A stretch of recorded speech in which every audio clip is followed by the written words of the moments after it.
Did you have fun at the show this week? The VFRC launch show was a good time. Super cool time. They had a good raffle. Smitty was down there judging some birds. Yeah, a good little lawn show. They did an auction afterwards, which was pretty cool. Yeah, some good birds there. That's where you get the good ones. Yeah. You want to talk about the flies that you guys are doing? Well, the World Cup qualifier last weekend as well. I got it. I got free ice cream. I got the Charlie put up banging kit. I think it was 1,072 points. I got to watch that kid on Saturday. That's awesome. It was pretty cool. Rick, I think he got around 250 some points. And there was Charlie's brother Ricky. He flew his birds. And then there was who else flew? Chacon flew.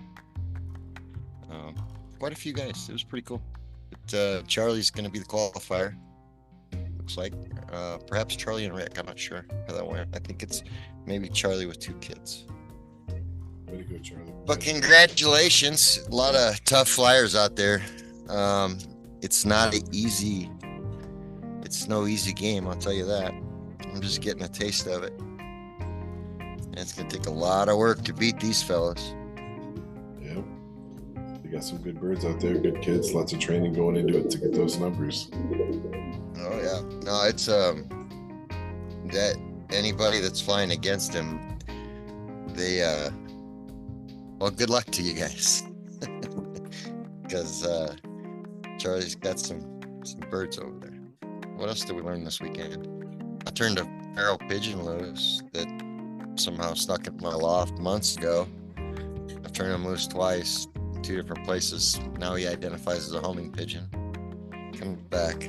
Now you're training him to come back. That's the funny thing. The more you try to get rid of him, the more he's driving in that instinct of coming back. He comes home faster than some of my young homers do when I drop him from closer. It's crazy.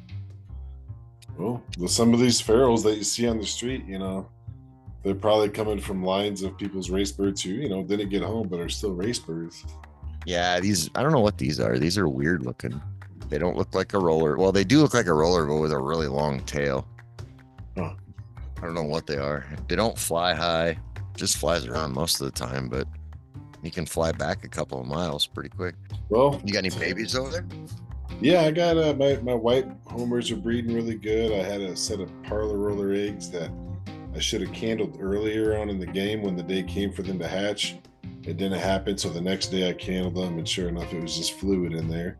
So I got to get better about candling so they're not sitting on nothing for 2 weeks. I kind of thought that they would know, but not always the case. But yeah, my white homers, they're making babies. My fantails, they're making babies. I just picked up a new pair of standards, and they've already been driving at each other even in quarantine. So they're pretty cool to get some of those guys. Nice. Yeah, even my race team is making eggs in the race loft, so I got to watch that too. Yeah, it's that time. My assistant loft manager came and gave me the production report today here. Go. I got 5 babies right now out there.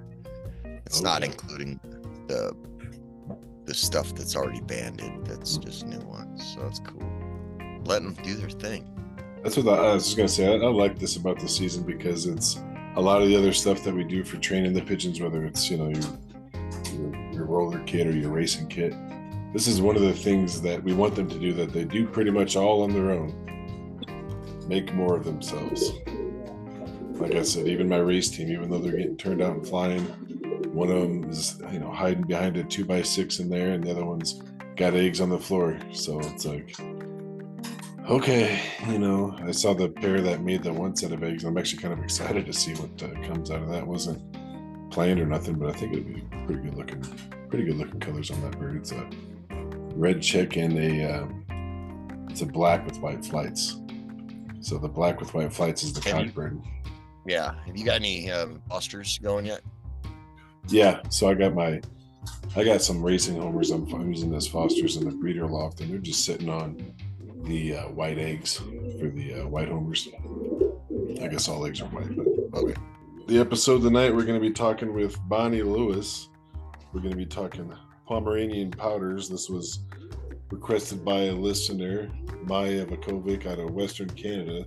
So I guess her dad had done Pomeranian Pouters, and she's kind of picking up his legacy and carrying it on, and asked if we could bring on somebody to talk Pomeranian Pouters. And Bonnie Lewis, she's had pigeons for 41 years, and specifically Pomeranian Pouters for the last 24. So, and she has some pretty older birds too, so she knows how to take care of racer guys who got 20-year-old racing homers in their loft still, and that's pretty amazing, really. I have a couple of birds that are over 10. Yeah. Are they breeding for you? Or? Yeah. Oh, that's awesome. Matter of fact, I gave away a bird, a white homer, not too long ago. That was like a 2012 model. So that sucker was 11, 12 years old. It was a white racer. It was weird. I gave him a half a dozen birds.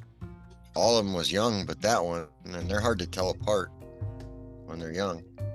And he got 5 hens and 1 cockbird. Oh, wow. The cockbird's old as hell. Yeah, it didn't quite work out for him. I guess he's lost all those. That was Alex. Oh, okay. You still have some horseman powders, right?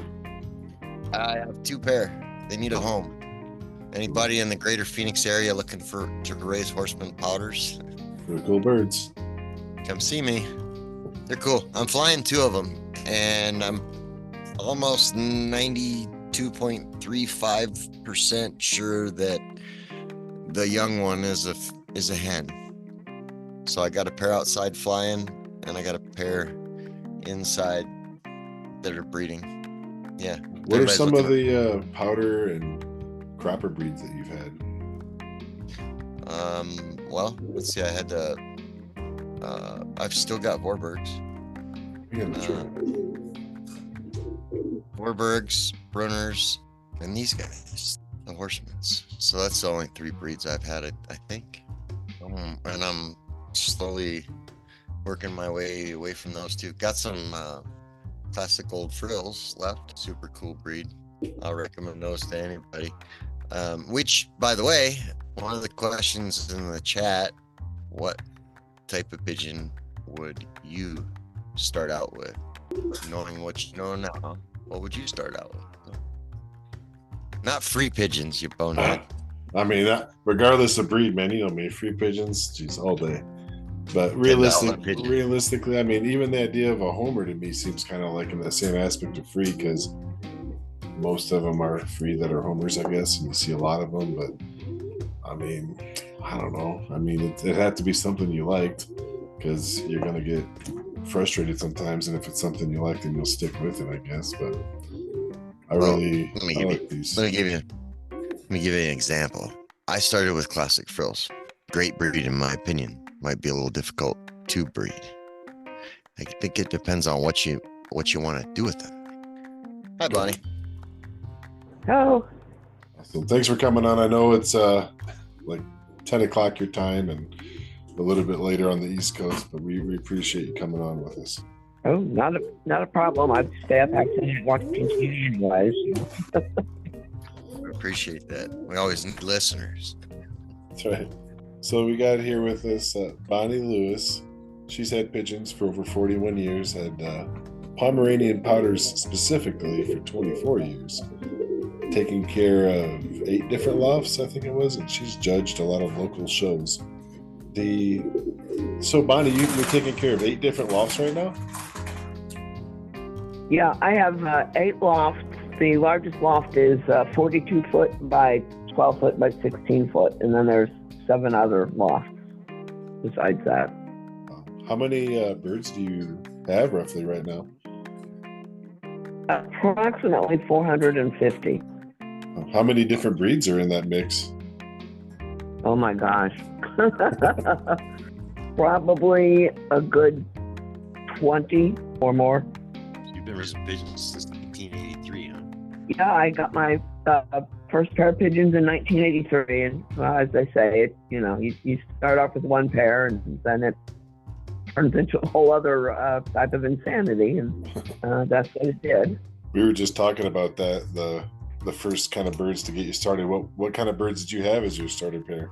I had a pair of Indian fantails. We had went up to a bird show, and we thought it was an exotic parrot show up in Arlington Heights, Illinois, and it was an exotic poultry and pigeon show, and that was the first time I had ever seen anything other than your just standard pigeon. They were fantails, and I absolutely fell in love with them, and found out that there was a guy that lived probably 5 miles from my house that raised them. So, of course, that next weekend, I was out there at his place, and I bought a pair of Indian fantails, and I ended up, over the years, I got like 42 babies off of them. Wow. So that's where it all started. So they were very prolific breeders. Yeah, they were. And they bred, actually, I kept them, because in Illinois, you can have a thing called a basement, which we can't have here in Florida. It would be called an indoor pool if we had it in Florida. Well, it would be. I'm serious. We don't have basements here either. Yeah, no basements in Arizona. No, but at least yours wouldn't be an indoor pool. Ours would be. It'd be a quagmire. It'd be a mess. So I kept them in the basement, and actually I had a huge areca palm, and the planter was about 5 foot across. And they pretty much lived in the base of the planter, and that's where they built a nest, raised their young, and did all of that. It made for an interesting party room to have the pigeons down there with everything else. That's all natural. That's pretty cool. And then when I moved down here to Florida, and I don't remember where, but there was an old, the old black and white American Pigeon journal. Somebody had one sitting around, and on the front cover was a Pomeranian Pouter. And I looked at that and I said, well, that's a pretty awesome looking bird. So I took the magazine with me, and I looked in the back to see if anybody had any for sale. And there was a phone number there that had the same area code as mine, and I thought, it can't be that far away. Well, it turned out that would be Chet Davis, and he literally lived right across the highway from where I lived. So, of course, I called him up, and he was a grumpy old guy, rest his soul, and he said, I got Pomeranian Pouters, come on over and see him. So we went over there, and then he was like, well, I don't know if I have any for sale. And I said, well, you had an ad in the APJ, so you better sell me a pair. So he sold me the first pair, and that was 24 years ago. And that rest was history, basically. What colors? I saw a lot of the pictures that you've posted of your Pomeranian Pouters. What colors do you have with those right now? Oh, I've got blue bars, and I've got blacks, and I've got self blacks, and I've got black checks, and I've got blue checks, and I've got cream bars, and I've got mealies, and I've got brown bars, and I've got silvers, and I've got black and white splash, and I've got yellow, and I've got yellow and white splash, and I've got, I don't know what color you would call them. I call them crazy quilts. They're a white ground, and they kind of have a brown and black speckling. It's not a grizzle, it's a splash. It's like a speckling, like a roan horse would have, and then they have like a gold bib. Is there a standard for that color? No, I've never seen one like it in my life. Never. They're really stunning looking birds. How big is a Pomeranian Pouter? Well, if I could get one to stand still to measure it, they're probably a good 12 to 14 inches high, probably about 16 inches long, and probably close to a 20 to 24 inch wingspan easily. They should be a good heavy-bodied bird. They should have nice, thicker legs. A lot of people breed other stuff into them because if you breed them too close, you start to get a more horizontal bird with shorter, stubbier legs. So a lot of people will start to breed them out with English and other stuff to get the height back on them. But then you get them sometimes too tall or too leggy, and then they look kind of odd too. They're supposed to have that kind of massive, strong, powerful look to them. That was the first thing that kind of the first Pomeranian Pouter I saw was at the Utah show, and I was just the size of the bird is what kind of shocked me. It was, they have it in its own cage too. It had to be in a bigger cage than all the other birds, and yeah, it really was a big bird, real powerful looking bird for sure. Yeah, they're supposed to be. I also have old German croppers, which are probably about twice the size of the Pomeranians. Really? Wow. What's the origin of the breed? What were they intended for? Well, they came from the Pomerania region over in Europe, Germany. I'm not really certain what they were bred for. They weren't bred for the stew pot. They're not a utility, and they're obviously not a flying bird, or at least mine aren't. Mine can, if they get out, I can walk them down across the yard. They're not really aerodynamically designed to fly up and long distance. So I would assume that they were bred to be what I call yard pretties or loft pretties, just something that's visually pleasing would be what I would think they were bred for, because they really don't do much of anything else. They got a pretty mild temperament, do they? Or are they pretty flighty? No, they're sweethearts. They actually have a reputation as being one of the, if not the friendliest breeds of pigeons out there. Oh, really? Oh yeah, they're absolutely wonderful. The ones that I like to show a lot of times, I will take and pull the babies and I hand feed them, and then that makes them even more friendly towards people and being handled and everything. I know with different powders and croppers, sauerkraut is an issue. Have you had many issues with this breed specifically for the sauerkraut? No, I don't, because over the years, for me anyways, I have figured out what causes it and how to prevent it. And one of the biggest ways to cause it is to A, feed pellets, B, feed corn in any way, shape, or form, and C, to let them graze freely throughout the day. When I go out there in the morning, I give them their food. They have 15 or 20 minutes to eat it. And after that, their food is full and they're done for the day. And I truly do not have problems with sauerkrauting. What do you feed them? I use a good 6-grain mix. The one I use is by Lizzie May. They're out of Millersburg, Ohio. It's 14% protein. It's got a lot of the Canadian peas in it that they so dearly love. I found really that anything below 14%, if you've got young, the young will get spraddle-legged, because you've got to get a lot of protein in the parents so the parents can feed the young, because if they don't get enough protein, they grow too quickly and then they get spraddle-legged. And then you either have try to tie their legs together and cure it, or bye-bye birdie. I've never heard that. I've heard of that sometimes when that happens, that it's a genetic thing and that nothing can be done. So that's the first I've heard that, but it makes sense that if they can grow faster than they can form it right. It's interesting. Well, if you look at game birds, especially like the little quails, little button quails, if you don't give the little button quails like game bird starter, which has got high protein, every single one of those chicks that you hatch will have spraddle legs. Literally every single one.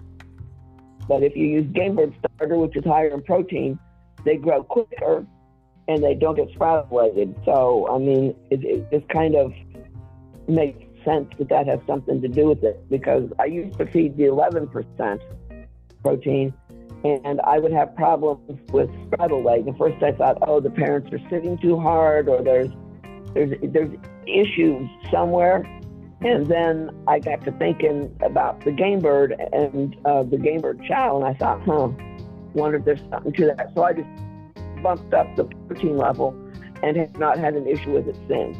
So, that's good information. I mean, for me, that seems to have taken care of that problem. Is there a national club for the Pomeranian Pouters?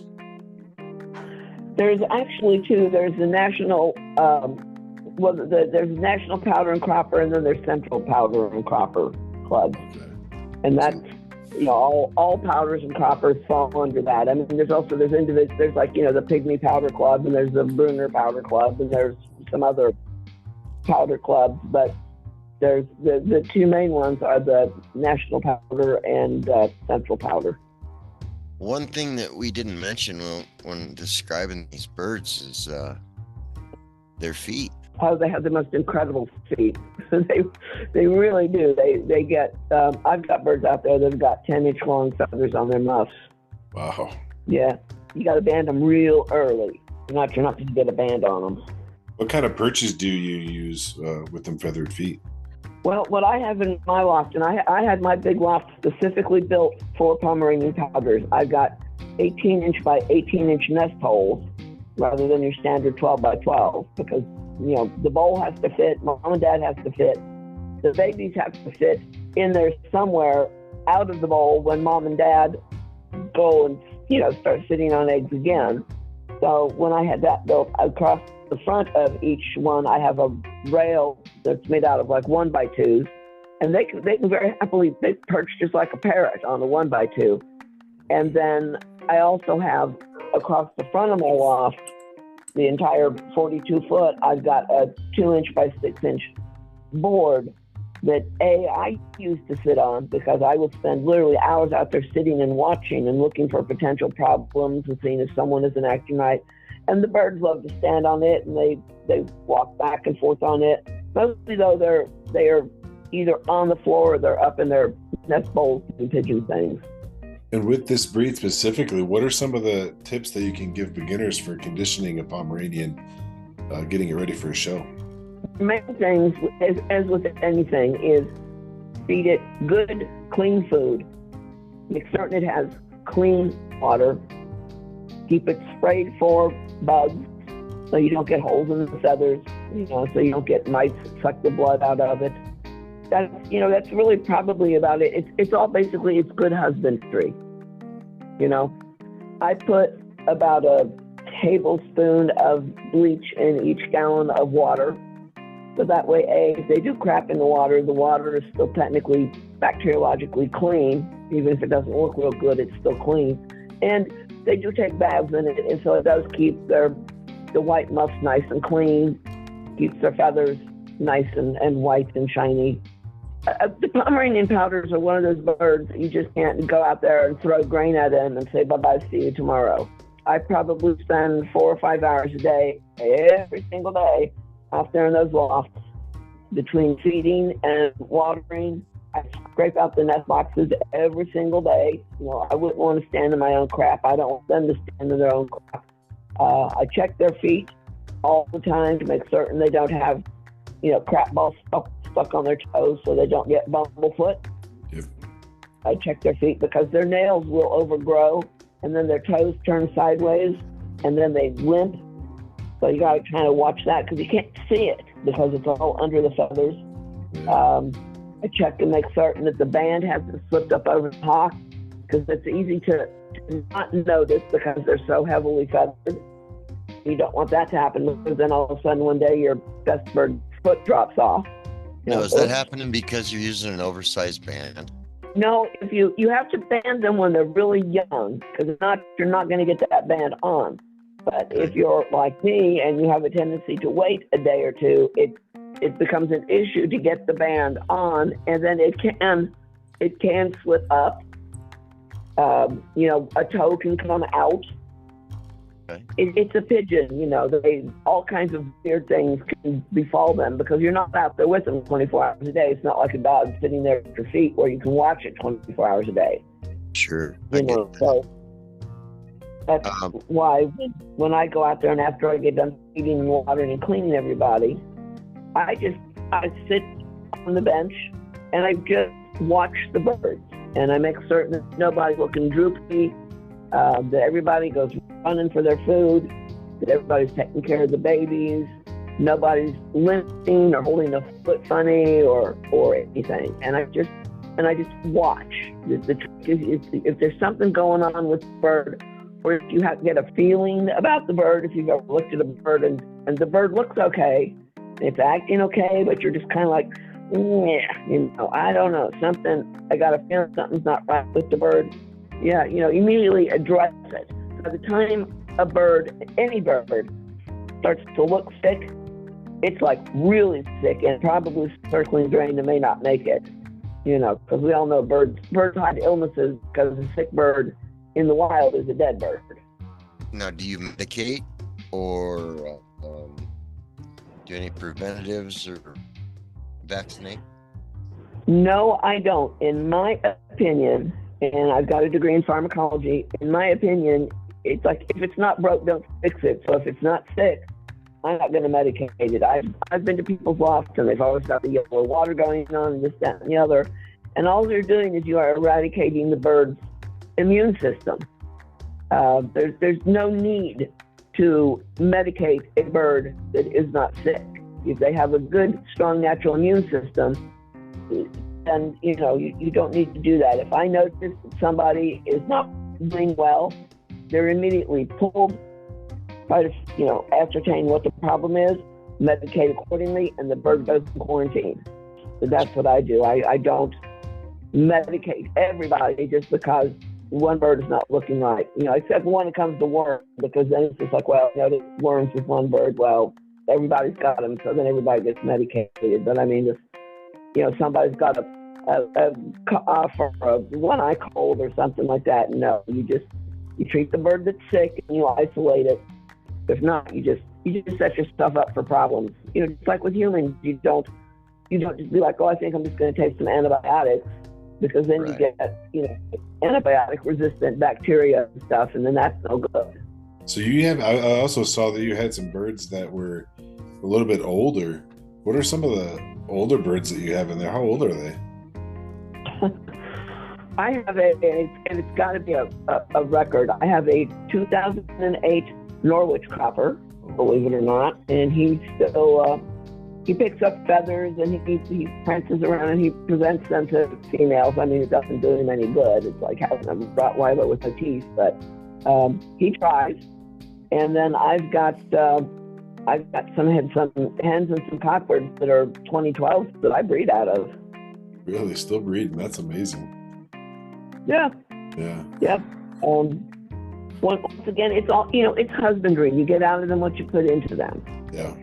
And then I have a hen that's she's a 2012, but she's totally blind, and I have to keep her separate because the males will just brutalize her if I don't. But she would sit rocks if I would give her rocks. Wow. So she has a bowl. If I find eggs on the floor, that young hens, they just lay them on the floor, then they walk away. I call those welfare eggs. Yeah. She'll hatch those out. She will feed babies. I've got several sets right now that are raising 3 babies each, 2 of their own and 1 of somebody else's that I just found an egg. It's like, oh, here you go, congratulations. I've always said it's a good thing that my birds can't count, because they'd be like, something's not right here. So they make excellent parents. And then people are just like, oh, well, mine don't feed their own. It's just like, well, something's wrong, because mine feed theirs, they feed others. If I have a baby that hits the floor, it becomes like a group effort. I've got several hens that will run over and feed. I've got cockbirds that'll run over and feed until I discover, the next day the bird has hit the floor. I've never had an issue with scout chicks. In my book, they are excellent parents. I've never had a problem. Some of my breeders, I do clip their muffs, and some of them I don't. It just kind of all depends. If they've got real extreme muffs, then I do, because they can inadvertently scoop the eggs out or scoop the babies out if they're getting in and out. But if they just have your average, like 4 or 5, 6-inch muffs, I don't. And they seem to be fine. Doesn't seem to get in the way of breeding or sitting or anything else. Is yours an open loft or a closed loft? Do you breed in individual cages? And oh, no. They have 42 foot to fly and do whatever they want to do. The way I had my loft built, it sits about 4 foot up off the ground. They have expanded steel floors. On top of the expanded steel, I've got 1/4-inch welded wire, so that nothing like raccoons can come up from the bottom and grab legs and pull them off. there's sun coops all the way across the front. At the top, the roof is vented with screen over it, so that even, it's hot here. It depends hot where you are too, but I mean, if it's 100 degrees outside, it's probably only 80 in the loft, because I get that good draw of air up from the bottom and out the top, and then inside in the loft, the roof and the sides are lined in case we, God forbid, have a hurricane and I lose the roof. There's a lining in there so that the birds don't go out when the roof comes off. That's a great idea. Have that happen. And That's it's just a great like, idea. Lots of guys lose their chickens in the monsoon storms out here because they don't have, the things blow over. Well, I did that about 6 years ago after I lost part of a roof. It wasn't technically considered a hurricane down here, but we had really high winds. It was about 4 o'clock in the morning, and I heard the roof go. And I was outside at 4 o'clock in the morning in the middle of it all, trying with a flashlight to grab the birds that I could out of that loft and stuff them into another loft. I lost like half of the loft roof. Man. Well, that'll motivate you to make some changes for sure.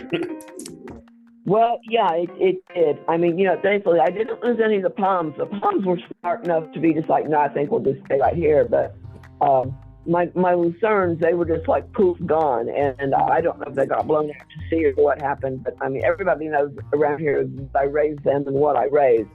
And no one was ever just like, I've got some of your weird looking birds over here in my yard. Because where I live, literally Gulf Coast Hunting Club is like 30 seconds from my house. I've got 3 pigeon stores within 6 minutes of my house. I live right in the middle of pigeon country. Oh, that's awesome. That's awesome. I'm moving to Florida. Right? Do the iguanas bother you? No, I live too far north to have iguanas. Okay. I actually will get frozen water bowls and frost and stuff. Really? Wow. Nice. We have cane toads, which are creepy, and like little lizards or anoles or whatever they are running around everywhere. But no, for the iguanas that come raining down out of the trees, you don't have to be in the keys or someplace like that. We don't have that here. Yeah, the largest racing club in the United States is Gulf Coast Hunting Club, and they are literally around the corner from my house. Yeah, I heard that the post office of that town gets the highest amount of pigeon magazines than anywhere else in the country. The post office at the airport here during racing season, you can go in there at any point in time and see like up to 100 boxes of pigeons coming in or out every day. Every day. So when I sell birds, or when I get birds in, at least I know that they're going to be handled correctly on my end. Right. Now, no guarantees. I had bought some birds, and when we got them in, they were dead because someone at the post office had taken a forklift and driven the forklift through the box and impaled the bird. Ouch, that's terrible. Yeah. No. Yeah, and it was just like, you gotta be kidding me. Oh. Really? What would you say? What would you say would be for someone who's just kind of getting started in the fancy pigeon side of things, maybe even considering Pomeranians? What kind of tips would you give a beginner? Have a good paying job, or save your money, or hope to inherit. Well, that's experience talking, people. Yeah. You always want to get your kids, if you have kids, get them involved in pigeons, because they will never have enough money to get drugs or alcohol. Never. Get them involved in pigeons. You won't have to worry about them, going out and running around or anything. Nice. No, I don't. Start off with something easy. There's a lot of nice breeds out there that are a little bit different looking, but that don't require extra vigilance or anything. I found that Indian fantails were very easy keepers. Old classic frills or modern frills, whatever you want to call them. Those are really nice birds too to get started on, because they come in all different colors. Yeah, they come in all different colors and markings. they're really visually attractive birds.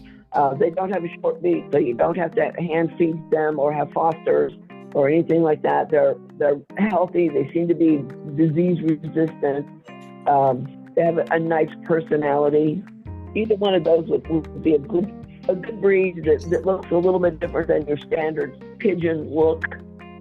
You know, and they're easy keepers, they're easy breeders. I personally love to hand feed. I probably hand feed well over 100 babies every year because I have a lot of short-faced birds also. Okay. What are you feeding with, a tube with a ball on the end of it, or what? No, I actually buy paired hand feeding syringes, and I hand feed them with hand feeding syringes individually. And when they're real tiny, this past summer, I also, on top of everything else, I raised canaries, and I had a clutch of 5 that were abandoned, and so I hand raised from hatch 5 baby canaries using a little tiny pipette, and every 2 hours around the clock, as in set your alarm and wake up every 2 hours and go and hand feed them. All 5 of them fit in a tablespoon when they first hatched out. Wow. That's how tiny a canary baby is. Canaries are neat. Yeah, so just imagine hand feeding those. Little tiny. But I mean, like the Berliners and the booties, when they hatch out, I don't know if they're even an inch long. I'll hand feed those from day one. I don't have a problem with it. I love to hand feed baby birds. I've got some palms that I've got out in the mudroom. When I had this house built, I specifically had a mudroom put on it for baby birds to go out in, so that they're not in the house, they're in the mudroom, because I have a no pigeons in the house rule. It's like, no pigeons in the house. So they go out in the mudroom. During the daytime, they go out on the back porch where it's nice. I've got babies out there right now that I'm hand feeding. This has been great. I like hearing about the ponds, and I like hearing all the tips and stuff that you've given us and the listeners. They're really informative. Yeah, they're a nice bird. They're a friendly bird. They're just, like I said, they're one of those birds where you do really kind of have to keep a watch on them to make certain that nothing weird is going on with them. Like I said, you just can't go out there and be just like, hello birds, here's your food, see you tomorrow, bye-bye. You know, you really kind of do need to watch them and just make certain that everything is, going right with them and catch any potential problems early. And then you don't have to worry about sauerkraut and bumblefoot and all the other, woes that befall pigeons. Right, yeah, absolutely. I have one more question. If a guy was looking for Pomeranian Pouters, where would he go? Well, it all depends on if he wants to pay for shipping or not. That is the one problem with them. People don't realize they're big birds. They weigh a lot. The box weighs a lot. For me to ship a pair of Pomeranian Pouters, even to say, Georgia or Alabama or someplace close by, because I just went through this 2 weeks ago, the box alone is about $50, brand new. If I order a bird box from somebody and have it shipped to me, the box plus shipping is about $50. Then, for me to ship that big, heavy box with about 3 pounds of birds in it to you, even if you are literally an 8-hour drive away from me, is about $144. So you're looking at about $200, just out the gate without you buying the birds. And I tell people, I said, if you're within 6 hours, it's actually going to be cheaper for you to jump in your car and drive down here. You said that was to ship a pair of birds that cost around $200? Yeah. Yeah, okay. Yeah, in between the box and the shipping. The shipping for 2 birds in one of those 16 by boxes is about $144. Because I just did look it up for Alabama. And, Alabama, I can hit Alabama in 6 hours from my home. So $144. You do ship out birds from time to time? Is it something you do often? Yeah, I sell birds a lot, actually. But I just make certain people realize that it's not, it's not a pair of figuritas in a 10 by 12 by 12 box for, Sure. $56. You're shipping a chicken. You got big birds that weigh a lot, and I will not cram my birds into a tiny box. I will not do that to you. I will not cut off their tails to make them fit. I will not trim their feathers all the way down on their feet. I will trim them, because if not, you get literally a crappy bird when you go to unpack it. But I'm not going to cut their tail off and do all kinds of other things and jam them in the box so that they're literally, caboose to caboose in there. I won't do that to them. That's not right.